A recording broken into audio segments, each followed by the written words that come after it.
گاڑی کریں۔ بسم اللہ الرحمن الرحیم۔ السلام علیکم بھائیان، کیا حال چال ہے؟ امید کرتے ہیں کہ آپ خیریت سے ہوں گے۔ آج ہم پڑھ رہے ہیں معروف القرآن اور سپارہ نمبر اول کا پہلا رکوع۔ بسم اللہ الرحمن الرحیم۔ الف لام میم، اللہ لا الہ الا هو الحی القیوم۔ اس کا ترجمہ ہے اللہ اس کے سوا کوئی معبود نہیں، زندہ ہی سب کا تھامنے والا ہے۔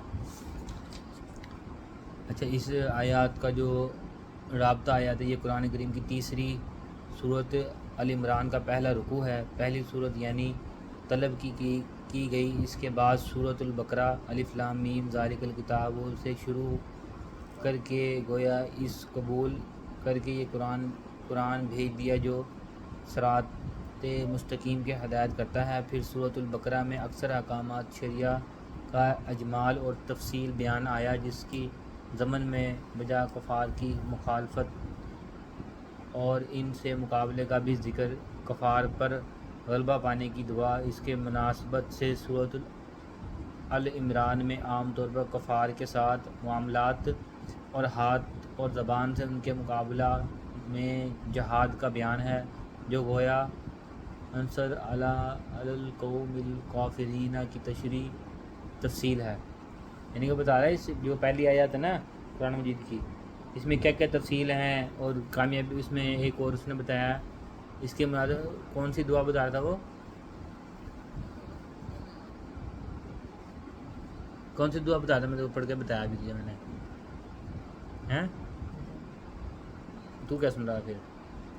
مقابلے کفار پر غلبہ کی دعا۔ ہاں، کفار پر غلبہ پانے کی دعا، مطلب ان کفار پر حملہ کرنے کے بعد کامیابی حاصل کرنے کی دعا۔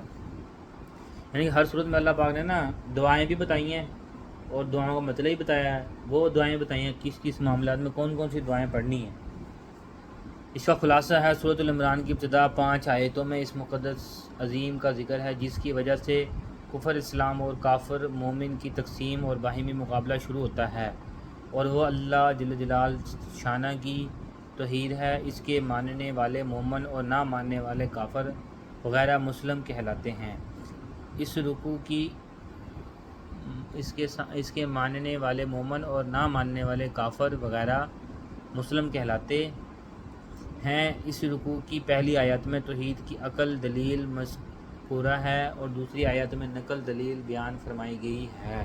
اس کے بعد کی آیات میں کفار کی کچھ شبہات کا جواب ہے۔ پہلی آیات میں ارشاد ہے الف لام میم اللہ لا الہ الا هو الحی القیوم۔ اس میں لفظ الف لام میم تو منشابہات قرائت میں سے ہے، جس کے معنی اللہ تعالیٰ اور اس کے رسول صلی اللہ علیہ وسلم کے درمیان ایک راز ہے، جس کی تفصیل اس رکوع کے آخر میں آیتوں میں آتی ہے۔ اس کے بعد اللہ لا الہ الا ہوا میں مضمون توحید کو ایک دعوے کی صورت میں پیش کیا گیا ہے۔ معنی یہ ہیں کہ اللہ تعالیٰ ایسے ہیں کہ ان کے سوا کوئی قابل معبود بنانے کے نہیں۔ ٹھیک ہے، الف لام میم کا جو اس نے بتایا نا کہ الف لام میم کیا کہتے ہیں اس کو؟ منشبہات کہتے ہیں ان الفاظوں کو، جیسے کہ الف لام میم عین سین صاد، ہاں اکثر آتے ہیں نا قرآن میں، ان کو منشبہات کہتے ہیں۔ اس کا مطلب یہ ہے کہ یہ وہ الفاظ ہیں جن کی تفصیل ہم نے نہیں کرنی، یہ اللہ اور اس کے رسول کے درمیان ایک راز ہے۔ اس کے ہم جو مختلف ایک پوائنٹ مل جاتا ہے، ہم اس پوائنٹ کے پیچھے چل پڑتے ہیں، اس کی تفتیش کرنے لگ جاتے ہیں۔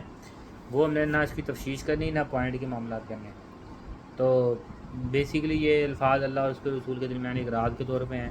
ہمیں جو باقی جو تربیت بتائی گئی ہے ہم نے اس پہ عمل کرنا ہے۔ اس کے بعد الفاظ حی القیوم سے واحد توحید کی عقل مثل بیان کی گئی، جس کی تشریح یہ ہے کہ عبادت نام ہے اپنے آپ کو کسی کے سامنے انتہائی عاجز و ذلیل کر کے پیش کرنے کا، اور اس کا کیا لکھا ہے آپ دیکھیے ذرا صحیح، تو اس کا مقتضا لکھا ہے نا، یہ ہے کہ جس کی عبادت کی جائے وہ عزت اور جبرت کے انتہائی مقام کا مالک اور ہر اعتبار سے کامل ہو، اور یہ ظاہر ہے کہ جو چیز خود اپنے وجود کو قائم نہ رکھ سکے، اس سے اپنے وجود اور اس کے بقا میں دوسرے کی محتاج ہو، اس کا عزت اور جبرت میں کیا مقام ہو سکتا ہے۔